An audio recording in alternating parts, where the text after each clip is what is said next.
Ma fin de contrat arrive bientôt. On n'est pas encore tombé d'accord, mais ça va venir, ça va venir. On a eu des discussions avec le coach. Il m'a fait comprendre qu'il comptait sur moi. La probable prolongation à venir d'Areola, est-ce que c'est le bon choix pour vous? Hashtag l'équipe Mercato. Dave, naturellement, on était ensemble pour la présentation de Gigi Buffon avant cet été. Et vous étiez un petit peu... Allez, vous aviez des doutes sur l'intention d'Areola de prolonger ou pas. Est-ce que là, vous comprenez sa décision? J'avais surtout des doutes sur le bien fondé d'avoir fait venir Gigi Buffon à ce moment-là de sa carrière, à ce moment-là de son histoire, à ce moment-là de l'histoire aussi du PSG et à ce moment-là de l'ascension aussi d'Areola, que moi, j'ai pas trouvé scandaleux l'année dernière. Je pense que c'est un gardien qui était en progression malgré tout. Avec tout ce qui s'est passé depuis, on arrive à l'état de fait où il va sans doute prolonger son contrat au Paris Saint-Germain.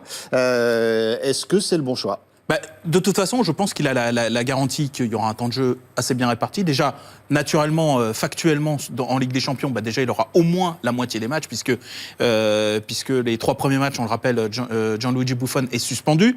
Et puis je pense que ce temps de jeu réparti, associé au fait que je pense qu'il a dû avoir la garantie que Buffon, c'était une saison à peu près maximum, et que la deuxième, ce serait peut-être un premier pas, soit vers l'encadrement, soit vers une place de remplaçant. Je pense qu'il a quand même raison d'insister à Paris.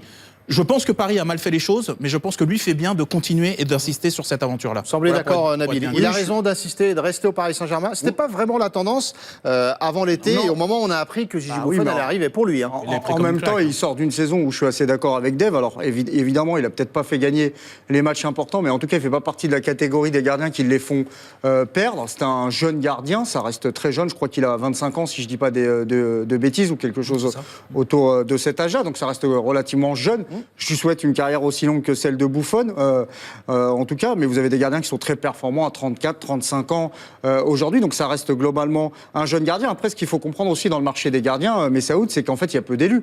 Quels sont les grands clubs également qui pourraient lui proposer aujourd'hui un poste? Toutes les places et les places fortes sont globalement pourvues. On a un petit peu sondé cet été pour lui Naples et la Roma, donc ça ne s'est pas concrétisé, ou du moins il n'y a pas eu une volonté réciproque de faire venir Areola et de lui proposer un poste de numéro 1 tant qu'il n'avait pas clarifié sa situation du côté du Paris Saint-Germain. C'est un choix d'avenir parce qu'à mon avis, il se projette. Ça vaut le coup d'attendre, d'être aux côtés de Buffon, c'est un peu ce qu'on prend, et d'être titulaire dans un an ou deux maximum. Dans l'absolu, non, parce que quand tu es à ce moment-là de ta carrière et tu as déjà joué une saison comme titulaire, tu dois continuer. Le club doit te pérenniser et te valoriser. Donc ils ont dû trouver une solution de compromis, parce que j'imagine que Buffon n'est pas non plus... il est plus proche de la fin de sa carrière qu'autre chose. Il va peut-être avoir une situation transitionnelle, mais moi je ne comprends pas la gestion des gardiens du côté du Paris Saint-Germain, mis à part le Real aujourd'hui, où Courtois arrive.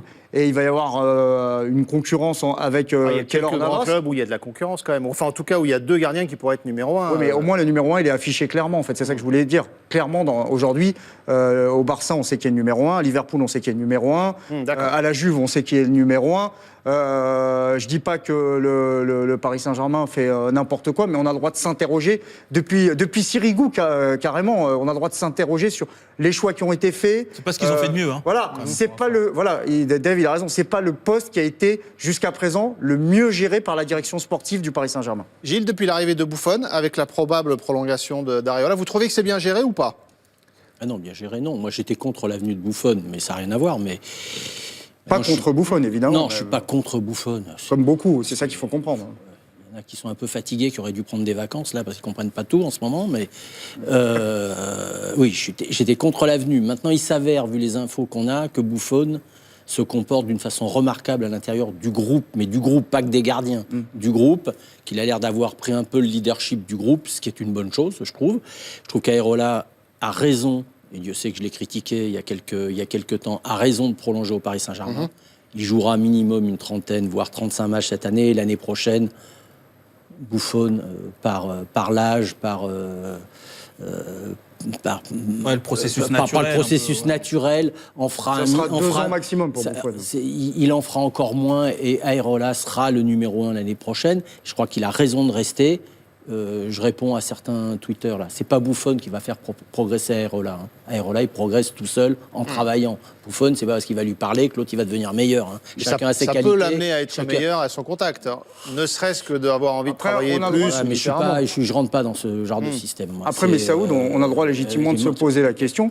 Mais qui est numéro 1 et qui sera titulaire au mois de février en Ligue des Champions? En huitième de finale. Voilà. Bon, Donc, il sera temps de décider, mais je pense que d'ici là, je pense que chacun a la garantie d'avoir ses matchs.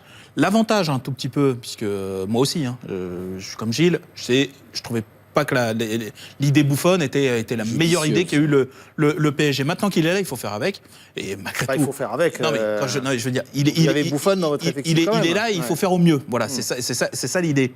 Malgré tout, je trouve que pour Areola, ça peut aussi un petit peu l'apaiser. Autant la guerre des Gaules, elle existe s'il y a Kevin Trapp, parce que c'est Trapp, parce qu'il ne voit pas en quoi Trapp lui est supérieur, des choses comme ça. On peut en discuter, mais en tout cas, dans sa tête, c'est ouvert.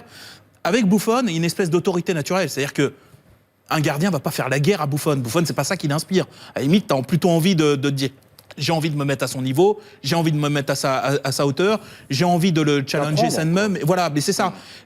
Même sur le plan humain, sur le plan des choses comme ça. Voilà, c'est quelqu'un qui peut te faire grandir un petit peu. Non pas en tant que gardien, mais peut-être en tant qu'homme.